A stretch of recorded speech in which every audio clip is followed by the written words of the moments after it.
Dans le cadre de la Semaine des radios associatives des Pays de la Loire, la radio sous toutes ses coutures, c'est tous les jours sur Jade FM, du 12 au 18 février, de 12h30 à 13h.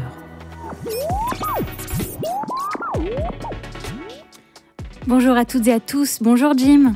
Bonjour Lily. Dernier jour de cette Semaine des radios associatives en Pays de la Loire, organisée par la Frappe. Et justement, aujourd'hui, nous recevons Valentin Beauvalet. Bonjour Valentin. Bonjour Lily. Valentin, vous avez été chargé d'études à Radio France, chargé de projets culturels à l'Institut français de Jordanie. Vous avez aussi travaillé chez Radio Campus Paris. Et depuis 2015, vous êtes le directeur de la Frappe, Fédération des radios associatives en Pays de la Loire. Qu'est-ce que c'est le rôle de la Frappe ? Alors la Frappe, effectivement, c'est la Fédération des radios associatives en Pays de la Loire qui rassemble déjà dans un premier temps toutes les radios associatives qui sont sur la région et qui a une mission de représentation politique, institutionnelle de ces radios, de défendre à certains moments leurs intérêts.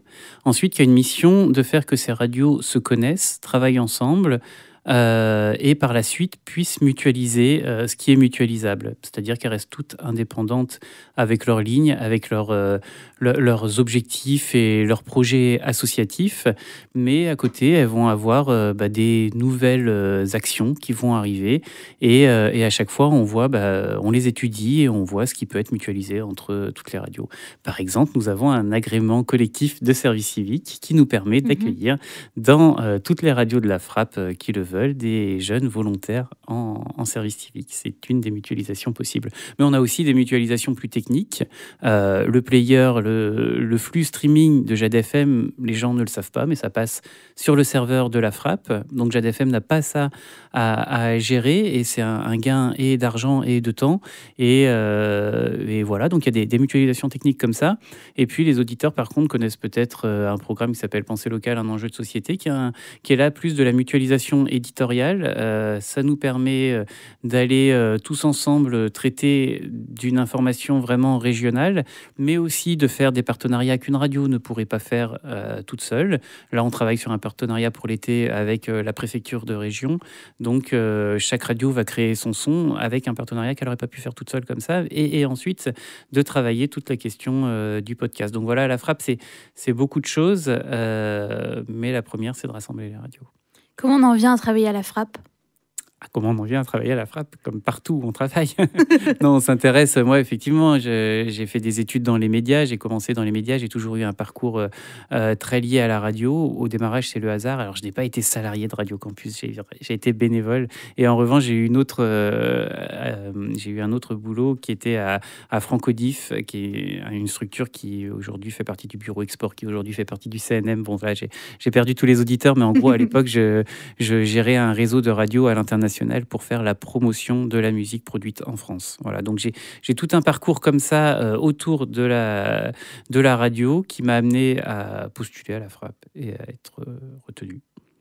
Et votre rôle à la Frappe, c'est quoi ? Alors, je suis coordinateur, donc je gère tout ça et j'anime ce réseau pour que les gens puissent travailler ensemble. Donc vous travaillez avec des radios associatives. Quelles sont les particularités de ces radios associatives ? Parce qu'il y a plusieurs catégories de radios. Oui. Alors, on est vraiment sur des radios de catégorie A qui ont une mission de communication sociale de proximité, qui peuvent bénéficier du FSER, le Fonds de soutien à l'expression radiophonique, qui ont maximum 20% de leur chiffre d'affaires par la publicité. Voilà, quand on a dit ça, c'est vraiment la définition exacte d'une radio associative. Ensuite, quand on parle plus en détail du FSER, ça définit vraiment ce que c'est qu'une mission de communication sociale de proximité. Les radios ont des subventions au prorata de ce qu'elles réalisent comme mission tout au long de l'année, et ça définit vraiment ce que doit faire la radio tout au long de l'année. Bon, Jade FM pourrait avoir plus d'argent encore par les subventions. Néanmoins, Jade FM, pour moi, remplit complètement sa mission de mission de communication sociale de proximité. C'est-à-dire qu'on va avoir de l'éducation aux médias, on va avoir des thématiques qui sont abordées sur la culture, sur le développement local, sur l'égalité, sur l'écologie. Enfin, tout ça, c'est des thématiques qui sont traitées par Jade FM et c'est une radio qui va devoir, à certains moments, faire des partenariats, casser sa grille pour pouvoir répondre à pas ce que c'est que l'actualité locale, ce que c'est que le développement local, et qui ne va pas forcément être dans une logique d'audience à tout prix, mais bien de contenu et de savoir-faire et de parcours. Donc il y a toute une utilité sociale de la radio qui est définie à travers cette subvention-là. C'est aussi un des rôles de la FRAP, à un certain moment, le mettre en avant pour qu'on comprenne l'utilité de ces radios sur le territoire. Elles se ressemblent toutes, ces radios, ou elles ont des spécificités de par leur périmètre de diffusion, peut-être, de par leur implantation de diffusion? Elles ont forcément des choses en commun, puisque quand on a la même mission, ça va orienter quand même le rôle des radios. Après, elles sont toutes libres et elles ont tout un projet associatif qui est lié à une histoire, à un environnement, à des gens qui se sont rassemblés un jour pour faire des radios. Des fois, des radios ont eu des fondateurs et puis c'est reparti et puis c'est revenu avec une autre équipe. Et puis après, il y a les radios plus en zone urbaine, où il va y avoir plusieurs radios. Donc là, elles peuvent des fois être même en concurrence. Et puis des radios plus en zone rurale, en périphérie, qui, elles, au contraire, vont aller chercher le collectif à travers quelque chose comme la fédération. Donc non, on peut dire qu'elles sont toutes différentes. Mais après, pour aller vraiment au fond des choses, il y a quand même des grandes familles. On va avoir la grande famille des radios étudiantes, des radios confessionnelles, des radios qui sont nées dans des centres sociaux. Voilà, là, on peut rassembler certaines radios qui se ressemblent et qui travaillent plus facilement ensemble. Lors de cette semaine consacrée aux radios associatives, on a eu l'occasion, avec Lily, de recevoir tous les jours en direct des invités différents qui sont venus nous dresser un portrait d'une manière parfois personnelle de la radio d'une manière générale. La radio avant, la radio aujourd'hui et la radio après. On a eu toutes sortes de commentaires, mais le point commun entre toutes ces personnes, dont vous aujourd'hui, c'est vraiment une passion du média radio. Comment est-ce qu'on peut l'expliquer, par exemple, vous, cette passion du média radio ? Je pense que déjà, je trouve que cette thématique choisie par l'UNESCO cette année sur passé, présent, futur est très intéressant et vraiment à l'image de ce qu'est la radio aujourd'hui, c'est-à-dire c'est le plus vieux média de masse et en même temps c'est le média à la mode, c'est le média qui attire le plus de monde aujourd'hui et qui est le plus passionnant parce qu'en plein développement avec des nouvelles façons de créer du contenu, de le diffuser et ça c'est une vraie révolution et ça transforme le média tout en le maintenant. Je pense que la radio, ça reste parmi les médias la Madeleine de Proust, le truc qu'on a entendu tous à un moment ou à un autre quand on était enfant. Cette radio-là, elle existe encore sur l'INA, mais en fait, elle a énormément évolué. Mais en fait, on garde tous quand même des souvenirs liés à la radio. Parce que la radio, c'est le média du quotidien, c'est le média de la population active, c'est le média qu'on utilise quand on fait autre chose. Il y a des gens en ce moment qui nous écoutent, qui sont en train de travailler, qui peuvent faire des métiers manuels où voilà, on est dans un atelier, on a la radio en fond, mais aussi la radio qu'on l'utilise quand, par exemple, on a des enfants, qu'on fait à manger. Voilà, c'est le moment où on peut cuisiner en même temps qu'on fait la radio. Donc voilà, c'est vraiment le média du quotidien, c'est le média aussi qui rythme une journée. Les gens se réveillent en allumant la radio. Ils savent que quand il y a tel bip horaire, s'ils ne sont pas partis, c'est qu'ils sont en retard. Voilà, donc c'est ça le rôle de la radio. Donc on l'utilise au quotidien pour se régler. Et l'enfant qui entend ça au quotidien, je pense qu'il le garde toute sa vie comme une trace du passé, quoi. Média de confiance également, parce que lorsqu'on pose cette question au grand public, on s'aperçoit que les personnes ont davantage confiance en la radio plutôt que dans un autre média. Est-ce que ça s'explique ? Alors, avant de dire que c'est le média de confiance, on devrait dire que les médias, il y a une grosse défiance vis-à-vis des médias, qui a eu aussi des grosses attentes à l'époque où, par exemple, on a ouvert la télévision. Voilà, il y a des gens qui ont connu 5 chaînes, peut-être certains même une seule chaîne. Et puis un jour, on leur a dit, attendez, là, vous allez voir, on va créer, on va démultiplier les chaînes de télévision. Et le résultat, il n'est pas au rendez-vous. En fait, je pense que les gens sont très, très déçus de ça. Et je pense qu'il y a une vraie défiance. On a des groupes de presse et de médias qui se concentrent.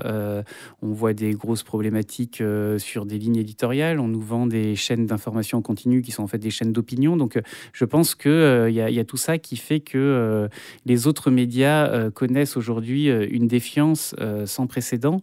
Il y a l'arrivée d'Internet qui a bougé tout ça. Effectivement, d'après toutes les études, la radio garde la confiance, garde voilà, un petit truc en plus que les autres médias. Il faut être prudent quand même. Et je pense qu'on a un rôle, nous, radio de proximité indépendante qui font de l'éducation aux médias, on a un rôle à garder et qui est très très important pour l'ensemble du secteur de la radio. Est-ce que c'est l'absence de l'image qui fait qu'on a plus confiance dans ce média-là ? Alors, si on parle vraiment de la qualité du traitement de l'information par la radio, oui, une des forces de la radio, c'est l'absence d'image, c'est l'absence, c'est de s'appuyer sur une façon de parler, des mots utilisés, un traitement du son qui peut être très qualitatif. Voilà, quand on commence à écouter du documentaire, à écouter des gens qui parlent, ça n'a pas la même image. Quelqu'un qui fait passer des émotions à travers des silences à la radio. Et moi, je trouve ça assez fantastique. Et le traitement du son, oui, c'est quand même à un certain moment, on fait passer des informations au final, en enlevant de l'information, en enlevant l'image. Si on compare toujours à la télévision, on fait passer des fois plus d'informations avec juste un seul sens. Et pourtant, il y a de plus en plus d'arrivées d'images dans la radio. On filme de plus en plus les studios. Il y a aussi beaucoup d'intermédialité. La télévision qui est retransmise directement à la radio, où les radios fonctionnent beaucoup avec les réseaux sociaux. Est-ce que c'est pas un peu paradoxal ? Oui, c'est tout à fait paradoxal. Et en fait, je pense que surtout la réponse, c'est qu'il n'y a pas qu'une radio. Il y a plusieurs types de radios. Il y a plusieurs missions sur la bande FM. Les radios associatives ont vraiment leur mission. Mais à côté, les radios commerciales aussi, elles doivent faire de l'audience. Elles doivent faire un lien particulier avec leur public parce qu'elles doivent vivre de la publicité. Et c'est très bien. C'est parce qu'elles existent, parce qu'elles font cette audience, parce qu'elles ont peut-être cette uniformité entre elles qui fait qu'à côté, on a besoin de la différence des radios associatives. Et c'est pas un mal. Et après, il y a des radios associatives qui travaillent très bien l'image. Il y a des radios associatives qui ont des caméras dans leur studio et pour qui c'est très important. On va avoir aussi des lives des fois dans les radios avec des groupes qui viennent jouer, des groupes découvertes, et ils sont filmés. Et la vidéo qui sort de ça, pour eux, c'est leur première vidéo qui leur permettent derrière d'aller démarcher des structures pour jouer. Donc les radios ont aussi cette mission de rester dans le fait de la société aujourd'hui qui fonctionne à l'image, qui fonctionne sur les réseaux sociaux, et de proposer quelque chose en adéquation. Mais il faut le faire intelligemment. Faut pas le faire juste pour faire de l'image. Est-ce qu'on peut imaginer un avenir de la radio sans image, ou est-ce que ça se dirige vers de l'intermédialité pour tout le monde ? Il y a quelques années, on nous a vendu quand même une société de l'information sans image. C'est lié à l'arrivée des enceintes connectées. Là, on a dit, voilà, à partir de maintenant, la maison, elle est connectée, tu as une enceinte, tu fermes tes volets, tu dis, OK, je veux fermer mes volets, tu veux l'information, OK, je veux tel type d'information. Voilà, tous les médias se sont mis dessus. Bon, il n'y a pas eu d'explosion. C'est pas une technologie qui a révolutionné notre quotidien. A priori, aux États-Unis, ça marche quand même un peu mieux. Moi, je suis un peu technophobe par rapport à ça. Mais oui, on est dans une évolution là où, après avoir eu beaucoup d'images, on n'a plus d'images. La vraie révolution, mais qui est même plus une révolution, parce que ça commence à durer maintenant, c'est le transmédia. C'est-à-dire qu'aujourd'hui, une radio ne doit plus être seulement une radio. Et aujourd'hui, n'importe quel journal papier, en fait, est avant tout un site internet qui va mélanger les formes. Il y a un mur des podcasts sur Ouest France. On peut avoir un journaliste qui interviewe quelqu'un et qui en même temps le filme, alors que c'est pour de la presse quotidienne régionale, parce que voilà, faut alimenter le site internet. Donc en fait, le transmédia, il est partout et il se pose même plus sur tous les réseaux sociaux et tous ces nouveaux médias qui ne fonctionnent que par les réseaux sociaux. Donc voilà, on est plus sur cette évolution-là. Il y a des termes qui sont un peu nouveaux depuis quelques années maintenant. Podcast, DAB+, au choix. Enfin, on pensait vous poser la question. Alors, ça n'a rien à voir. Non, ça n'a rien à voir, le mais podcast, vous choisissez ouais. la thématique. Le podcast, c'est un mot qui vient de broadcast et de iPod. Je crois. Voilà. C'est l'agrégation des deux, qui veut dire que... voilà, je ne sais pas ce que je sais là-dessus. C'est très intéressant. Là. Je vais recevoir de l'argent d'Apple, là. Voilà, ça veut dire un son que l'on peut télécharger et qu'on peut écouter. Voilà, c'est un son en numérique. Le DAB+, ça n'a absolument rien à voir. C'est la diffusion par voie hertzienne d'un signal numérique. Aujourd'hui, on peut écouter la radio sur des postes de radio comme les anciens postes, qui reçoit donc une onde, mais cette onde, elle est numérisée. Sur cette numérisation, on va pouvoir mettre plusieurs radios et le signal passe en numérique. On peut y associer des données, c'est-à-dire qu'on peut aussi envoyer une image avec. Donc concrètement, sur un poste DAB+, quand on écoute une radio, on va voir l'image de la radio qui peut s'afficher et on peut, si on passe un titre, faire passer le CD, si on passe la météo, faire un soleil s'il fait beau, quoi. Voilà, c'est ça un peu le DAB+. Donc c'est vraiment deux choses différentes entre le podcast et le DAB+. On a vu qu'en Europe, certains pays se sont rués sur le DAB et d'autres ont fait marche arrière après une courte période d'essai. Comment est-ce que vous l'imaginez, l'avenir du DAB+? Alors, il n'y a pas eu de marche arrière en Europe sur le DAB+. On a des pays qui ont été très très rapides sur le déploiement du DAB+, et qui ont coupé la FM. Ça, c'est le cas de l'Europe du Nord, les pays scandinaves, c'est le cas de la Suisse, à côté de chez nous. Je pense que la Belgique en est pas loin. Et la France a été très très réticente à ce qu'on appelle aujourd'hui le DAB, mais qui en fait aurait dû s'appeler la RNT. Et pour tous ceux qui connaissent l'histoire du déploiement de la radio, ça dit tout en fait. C'est-à-dire que la RNT, c'est la diffusion d'un signal hertzien en numérique. Et ensuite, il y a différentes normes de diffusion. La norme européenne, c'est le DAB+, sauf que la France a choisi une autre norme. Et ça dit tout du lobbying en France de certaines radios nationales qui n'avaient pas envie à ce moment-là du déploiement d'une nouvelle offre sur l'ensemble du territoire, alors qu'elles couvraient déjà l'ensemble du territoire par leurs ondes FM. Toutes ces radios aujourd'hui diffusent en DAB+. Il y a eu une campagne qui a été lancée au début du mois et il est à parier qu'un jour ou l'autre, elles feront la bascule et qu'elles vont couper la FM. Est-ce qu'il y a un avenir, du coup, pour les ondes FM, pour les ondes hertziennes ? Est-ce qu'il y a un avenir ? Oui. Il y aura toujours un avenir pour les ondes. Il faut bien savoir que les ondes, c'est physique, c'est un espace physique. Donc les ondes sont très, très recherchées. Vos téléphones ne fonctionnent pas sans ondes et il y a plein de choses qui ne fonctionnent pas sans les ondes. Donc si demain, on libère les ondes qui servent aujourd'hui à la diffusion de la FM, il n'y a pas de souci. Les télécoms ou autres sauront bien les utiliser. Est-ce qu'on peut imaginer, comme en 78, 79, dans l'avenir, avec une bande FM presque quasiment vierge, des équipes, des personnes qui montraient, comme dans ces années-là, une radio pirate? Alors, c'est imaginable aujourd'hui. Hein. Vous Ça pouvez existe. faire une radio pirate, mais c'est interdit.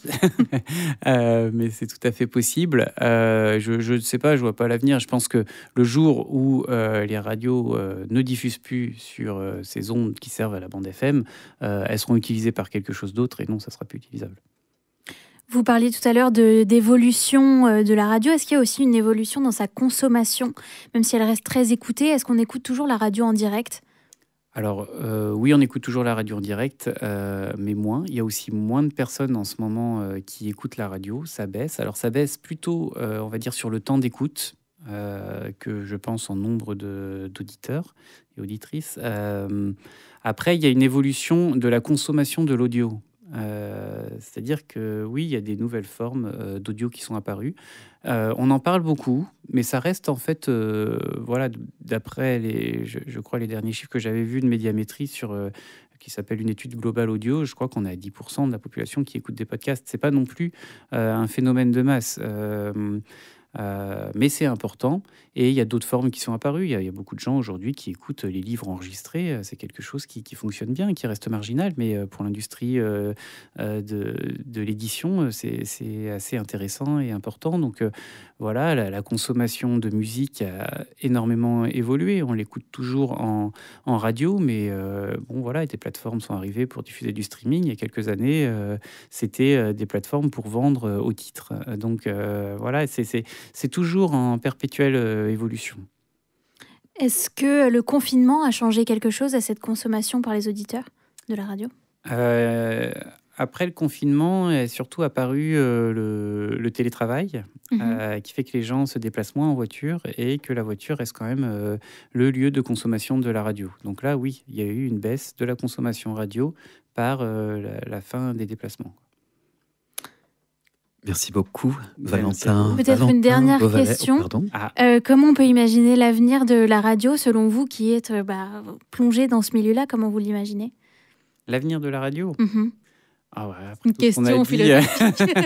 Après tout ce qu'on a dit, non, je pense que réellement l'avenir du média radio, c'est un média, comme on le disait tout à l'heure, voilà, il a 100 ans, il est encore à la mode, il est en pleine révolution, en pleine évolution, donc je pense que la radio ne va pas s'arrêter tout de suite, et je pense que les gens ils sont très attachés et que c'est une période passionnante là. Un très beau message pour la fin.